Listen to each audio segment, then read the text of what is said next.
Pemirsa, jumlah kasus diabetes tipe 1 pada anak Indonesia meningkat dalam 1 dekade terakhir. Jumlah anak penderita diabetes dalam rentang usia 0 hingga 18 tahun di Semarang pada tahun 2021 mencapai 267 orang. Jumlah kasus diabetes mellitus tipe 1 pada anak di Indonesia meningkat drastis dan berdasarkan data dari Changing Diabetes in Children (CDIC), tercatat hingga April 2025 sebanyak 1.948 anak mengidap diabetes mellitus tipe 1 atau naik 7 kali lipat dibanding 1 dekade lalu. Kalian tahu nggak sih kalau detak jantung kita itu tanda kehidupan loh? Tapi kalau detak itu melambat gara-gara gula darah tinggi. Nah, itu tandanya jantung dan gula darah kita nggak akur lagi. Nah, jadi guys, di vlog kali ini kita bakal membahas tentang 2 penyakit yang saling berhubungan erat. Nah, nama penyakitnya yaitu diabetes mellitus dan penyakit jantung.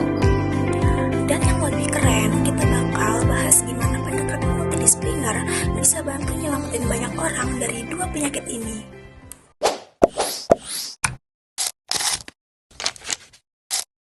Hai semuanya, kenalin nama aku Ana Ramadhani Syafitri, biasa dipanggil Nana dengan NIM 2512402038. Aku dari jurusan D3 Kesehatan Gigi Poltekkes Kemenkes Tanjung Karang. Halo guys, perkenalkan nama saya Sinta Adviana dengan NIM 2512402011. Halo semuanya, izin perkenalkan diri, nama saya Sila Bonita dengan NIM 2512402010, jurusan Kesehatan Gigi dari Poltekkes Tanjung Karang. Oke, standby, kamera ready, sound ready, 3, 2, 1, action. Hai guys, kembali lagi bareng Nana di sini. Jadi kali ini Nana bakal ngebahas tentang apa itu diabetes dan keterkaitan diabetes dengan penyakit jantung. Nah, jadi guys, sebenarnya apa sih diabetes itu dan kenapa dia bisa terjadi? Jadi sebenarnya diabetes itu bukan hanya tentang kita yang mengkonsumsi makanan dan minuman yang manis-manis, tapi diabetes juga termasuk ke dalam kerusakan metabolisme di dalam tubuh kita, di mana tubuh tidak dapat menggunakan gula dengan baik. Dan dari peristiwa tersebut, gula akan menumpuk di dalam darah, sehingga beberapa organ di dalam tubuh kita itu dapat rusak, khususnya jantung. Nah, kenapa diabetes sangat keterkaitan dengan penyakit jantung? Karena biasanya orang yang sudah terkena penyakit diabetes, organ jantungnya akan rusak. Dan juga banyak sekali kasus yang sudah terkena diabetes itu akan terkena jantung. Ada di sini, seperti kasus ini, di sini, dan masih banyak lagi kasus-kasus keterkaitan antara diabetes dan jantung. Nah, bagaimana cara kita mencegah penyakit diabetes agar tidak terjadi? Pertama, kita harus mengganti minuman kita sehari-hari dengan air putih. Jangan terus-menerus membeli minuman yang tidak sehat di luar sana ya teman-teman. Yang kedua, tentu saja kita harus berolahraga secara rutin. Walaupun tidak setiap hari, tetapi minimal di setiap hari Sabtu dan Minggu itu kita ada olahraga. Nah, selanjutnya kita juga harus mengecek kesehatan, mengecek kadar gula darah kita di rumah sakit atau puskesmas terdekat. Nah, sekian penjelasan dari Nana, dan sebelum kita terlambat, mari kita menjaga kesehatan gula darah kita dan jantung kita agar kita bisa hidup sampai tua nanti. Nah, penyakit jantung itu biasanya muncul karena pembuluh darah yang tersendat atau jantung yang bekerja terlalu keras. Dan tahu nggak penyebabnya itu justru dari diabetes yang nggak terkontrol. Karena kadar darah tinggi biasanya buat pembuluh darah yang rapuh dan menjadi rusak. Jadi kalau udah kena diabetes ya risikonya menjadi double. Yang pertama, tekanan darah naik, kolesterol menjadi kacau, serta aliran darah ke jantung menjadi terganggu. Tapi jangan khawatir, karena sekarang udah ada penanganan modern asal ditangani bareng-bareng oleh tim yang lengkap.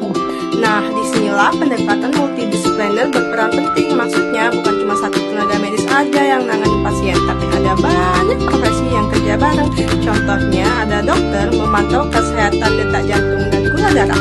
Lalu ada ahli gizi bantu atur pola makan, rendah gula dan lemak. Yang ketiga ada apoteker pastiin obat diabetes dan jaga ada perawat, yaitu dampingi pasien dan bantu edukasi cara perawatan mandiri. Yang terakhir ada psikolog, yaitu bantu pasien tetap semangat, nggak stres selama pengobatan. Nah, jadi semuanya itu saling nyambung, kayak detak jantung dan kadar gula darah yang harus seimbang agar tubuh tetap sehat. Jadi intinya diabetes mellitus itu bisa nyebabin penyakit jantung ya.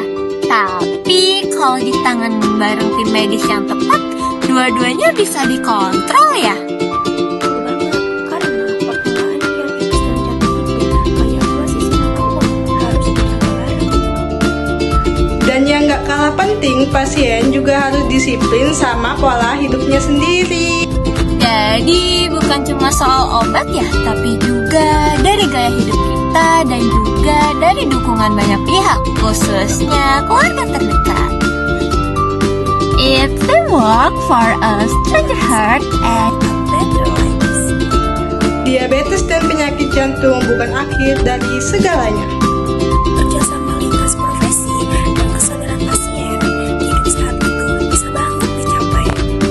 jadi mulai sekarang mari kita kontrol gula darah, jaga jantungmu dan cintai tubuhmu. Karena setiap detak jantung berarti. Dan setiap gula darah yang terkontrol adalah harapan baru. Untuk kehidupan kita selanjutnya. Jadi guys, kesimpulan vlog kita kali ini ialah jangan lupa kontrol gula darah kita dan juga jangan lewatkan detak jantung kita. Jaga dia, sayangi dia, cintai dia agar kehidupan kita menjadi sehat secara bersama.